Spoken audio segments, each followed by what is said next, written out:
Kap,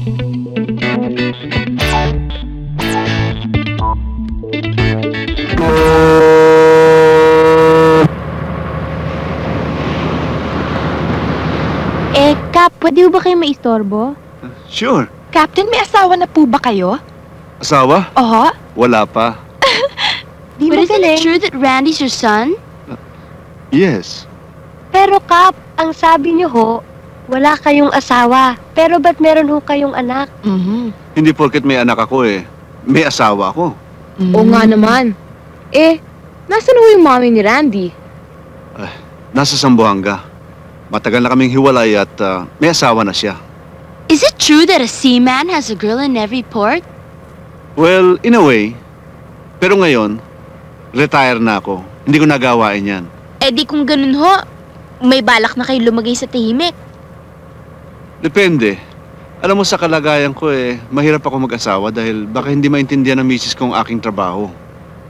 Captain, kung halimbawa makatagpo kayo ng isang babaeng makakaunawa sa inyo, mag-aasawa na ho ba kayo? Katulad ni Miss Santos. Maaari. Pero teka nga muna.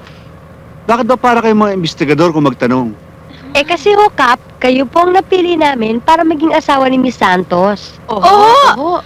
Ako ang napili nyo na maging asawa ng teacher ninyo? Kayo nga! At saka, hindi ko kayo maagrabyado. Biro nyo ho, si Miss Santos, hindi lang matalino, hindi lang siya mabait, hindi lang siya maganda, mayaman pa rin siya. Sa bagay, tama ka. Matalino, mabait, maganda. Pero yung kayamanan niya, hindi ako interesado dun, ha? Oo nga naman. Ano ho? Pahig na ho ba kayong maging asawa ni Miss Santos? Yeah! Sige na ho Kap, pumagi naman ho. Sige na, Captain! Kap, sama ko ng 5 riyan. Ramos, tigilan mo na yung kalokohan mo, ha? Darling, shall we? Of course! O ano, Captain? Ano? Sige na, Captain! Sige.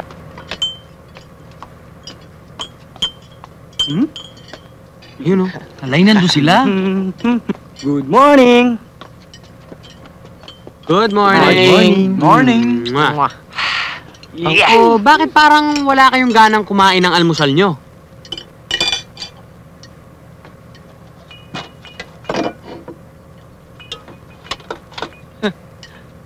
O Samboy, bigyan mo nga sila Cindy ng masasarap na pagkain. Ano palagay mo? Restaurant ito? Suplado yung unanong yun ah. Lalo na siguro kung lumaki yun. Hindi naman to pagkain ng diferensya Yeah, it's not the food at all. Ala lasa ko Mukhang may problema tong si Jasmine. Ano ba talagang problema nyo, Marian? Yung kasing airpot ni Randy Airpot ko? Ba't naman nasali airpot ko dyan? Kasi naman yung airpot mo, hindi pinapansin si Miss Santos. That's right, or else. Or else ano? Or else, busted kayo lahat sa amin. Ano? Ano? Busted? Busted? That's right. Bakit naman ganon? Basta, kailangan ligawan ng manok nyo si Miss Santos. Alam nyo, no problem yan. Siguraduhin nyo lang na hindi mababasted ang daddy ko sa mom nyo. Kasi ang daddy ko, wala pang babaeng hindi napapasagot yan. Kami nang bahala dyan. Walang problema yan. Oo nga, kami nang gagawa ng paraan para magustuhan ni Ma'am si Captain. Kami na rin ang bahala kay Captain. Tama.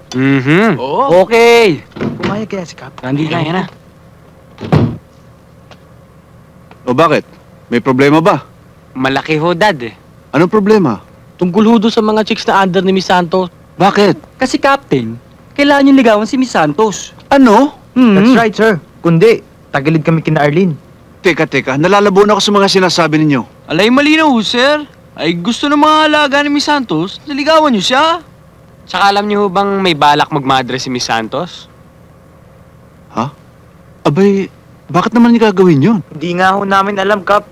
Oho, ang alam ho namin, kapag hindi nyo niligawan si Miss Santos, lahat kami mga poging apprentice nyo. Bokya ka na, Cindy. Totoo yun, Dad. Yun din ang sabi sa akin ni Malu Kaya kung talagang mahal niyo ako bilang anak, liligawan niyo si Miss Santos para sagutin ako ni Malu. Sige na, Dad. Hindi naman, Cap. Aba, teka muna. Wala akong pakialam kung mabasted kayo. Isa pa, ayokong gumawa ng isang bagay na hindi ko gustong gawin.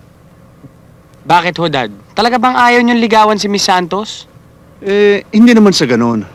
Sa bagay, gusto ko ugali ni Miss Santos. Kaya lang ninenervyos ako. Kayo ninenervyos? Oo, alam mo pagdating dyan kay Miss Santos, ninenervyos ako. Baka ngayon lang ako mabasted.